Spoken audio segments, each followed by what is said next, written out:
परमेश्वर के नाम की महिमा होने पाए। आज की सुबह के समय में आइए मिलकर प्रभात के लिए एक और दिन परमेश्वर ने हमारी जिंदगी का जोड़ कर दिया और एक और दिन उसके राज्य के निकट आने के लिए आज के दिन परमेश्वर ने हमारी मदद की। हाँ, तो हम पिछली प्रभात को हम इस विषय के बारे में मनन कर रहे थे, जो कि परमेश्वर का वो महान अनुग्रह है जिसके द्वारा परमेश्वर ने इस आत्मिक जीवन में हमको आगे बढ़ने के लिए परमेश्वर हमारी मदद कर रहे हैं, जिसके हम योग्य नहीं थे। लेकिन इस अनुग्रह को प्राप्त करने के लिए संत पौलुस इफिसियों की कलीसिया को जब पत्री लिखते समय हमारे विनती और समझ से बढ़कर कार्य करने वाला वो सर्वशक्तिमान परमेश्वर, वो उसकी कृपा और अनुग्रह है कर जब हम समझते समय उस अनुग्रह को प्राप्त करने के लिए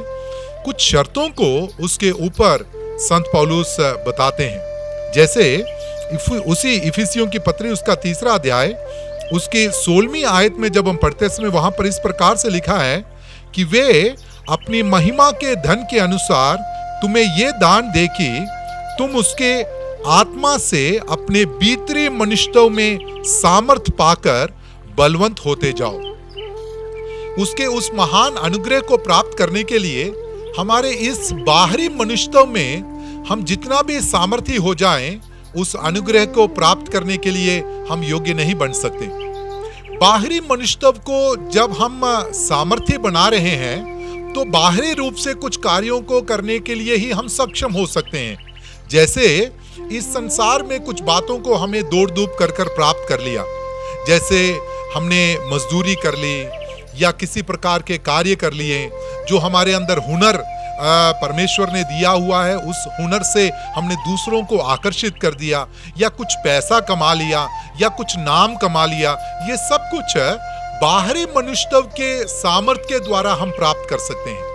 लेकिन उस परमेश्वर के अनुग्रह को प्राप्त करने के लिए संत पौलुस इस प्रकार से कह रहे हैं कि बाहरी मनुष्य के सामर्थ्य के द्वारा इन बातों को, उसके अनुग्रह को हम प्राप्त नहीं कर सकते। केवल और केवल उसके अपने भीतरी मनुष्य को हमें सामर्थी बनाना है। प्रियो, आप सब जानते हैं बाहरी मनुष्य को सामर्थी बनाने के लिए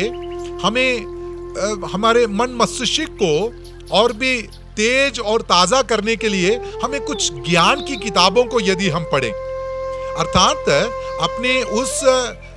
जो सांसारिक रीति से उन अच्छे प्रकार से हम विद्या को प्राप्त करें, उससे हमें ज्ञान को प्राप्त जरूर हो जाएगा। लेकिन सर्वशक्तिमान परमेश्वर अपने अनुग्रह के द्वारा अपनी स्वर्गीय बुद्धि को हमें देता है। इस संसार में अपने शरीर को अच्छा हष्ट पुष्ट बनाकर हम उस शरीर के सामर्थ्य के द्वारा कुछ कार्यों को हम कर सकते हैं, या हम अपने शरीर को तगड़ा कर सकते हैं। लेकिन हम अपने उस भीतरी मनुष्य के उस सामर्थ्य के द्वारा परमेश्वर के उस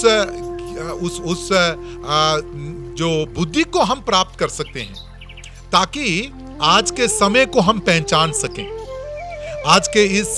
दौर में जब हम देखते समय अधिकतर जो चाहे वो बालक अवस्था के क्यों ना हो जाएं, चाहे युवा वर्ग के लोग क्यों ना हो जाएं, चाहे वो अच्छे वयस्क लोग क्यों ना हो जाएं, विशेषकर जो बुजुर्ग लोग हैं, वे अपने शरीर की चिंता में बहुत वे रहते हैं कि मुझे अपने बाहरी मनुष्य को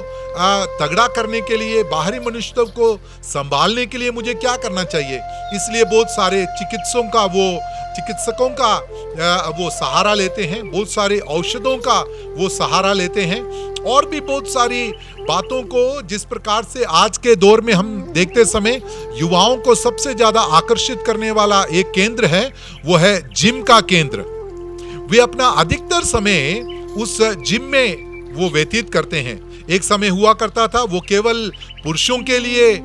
समझा जाता था, लेकिन आज स्त्रियों को भी आकर्षित करने का एक केंद्र बन गया है जिम का केंद्र। वहां पर उन युवाओं को आप पूछिए, यहाँ पर आकर आप किस चीज को प्राप्त करने के लिए चाहते हैं, वो कहेंगे कि हम अपने बाहरी मनुष्य को, अर्थात अपने बॉडी को हम और भी तगड़ा बनाना चाहते हैं, और भी आकर्षित बनाना चाहते हैं। सिक्स पैक का हम बनाने के लिए चाहते हैं। लेकिन प्रियो, यहाँ पर संत पौलुस जब उस विनती और समझ से बढ़कर कार्य करने की बात को जब कहते समय उस अनुग्रह के बारे में जब कहता है, तब कहता है कि उस अनुग्रह को प्राप्त करने के लिए हमें परमेश्वर की उपस्थिति में हमारे उस भीतरी मनुष्यत्व को सामर्थ्य बनाना है। बाहरी मनुष्यत्व को सामर्थ्य बनाने के लिए यदि हम पौष्टिक आहारों को प्राप्त करते हैं, अलग अलग प्रकार के जो प्रोटीन को यदि हम यूज करते होंगे, लेकिन हमारे भीतरी मनुष्यत्व को सामर्थ्य बनाने के लिए ये कोई भी सक्षम नहीं है प्रियो। लेकिन भीतरी मनुष्यत्व को सक्षम बनाने के लिए, सामर्थ्य बनाने के लिए परमेश्वर की उपस्थिति में घुटने टेक कर प्रार्थना कर कर परमेश्वर से हमें कुछ बातों को प्राप्त करना है। इतना ही नहीं, परमेश्वर के उस जीवित वचन अर्थात पवित्र शास्त्र में लिखे हुए एक एक वचन को, जो परमेश्वर का श्वास है या वो परमेश्वर के दिल की धड़कन है, या परमेश्वर के द्वारा अपने प्रियों को दिया गया वो प्रेम पत्र है, इसे हमें दोहरा कर पढ़ना है, मनन करना है, उसमें से कुछ बातों को हमें प्राप्त करना है। तब ही हम अपने इस भीतरी मनुष्यत्व को तगड़ा कर सकते हैं। इन दिनों में परमेश्वर की पवित्र आत्मा की उस सहायता के द्वारा परमेश्वर अपनी कलीसिया में प्रार्थना का एक बड़े आंदोलन को लेकर आ रहा है।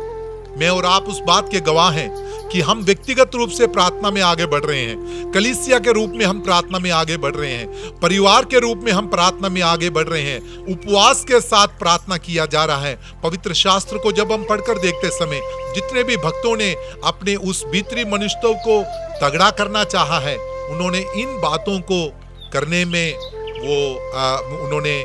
वो तत्पर हुए हैं, उन्होंने रुचि दिखाई है। इस प्रभात के समय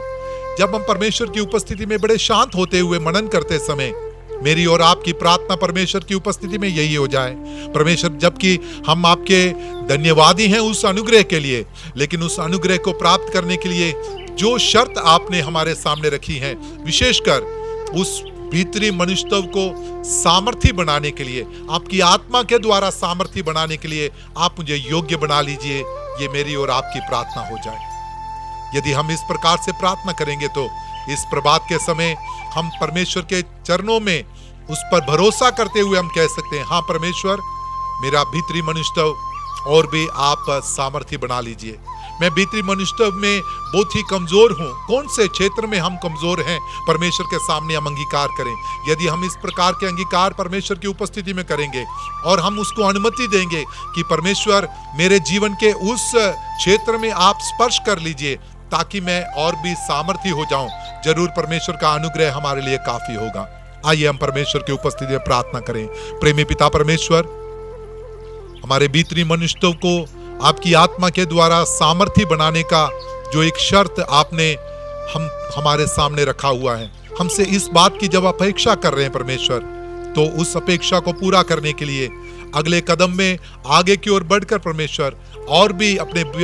उस भीतरी मनुष्यत्व को सामर्थ्य बनाने के लिए आप हमें योग्य बना लीजिए, ताकि आपके उस महान अनुग्रह को हम प्राप्त कर सके। आपने हमारी प्रार्थना को सुन लिया, इसलिए आपका धन्यवाद। प्रभु यीशु मसीह के पवित्र नाम से मांगते हैं, आमीन। परमेश्वर हम सबको बहुत आयत के साथ आशीष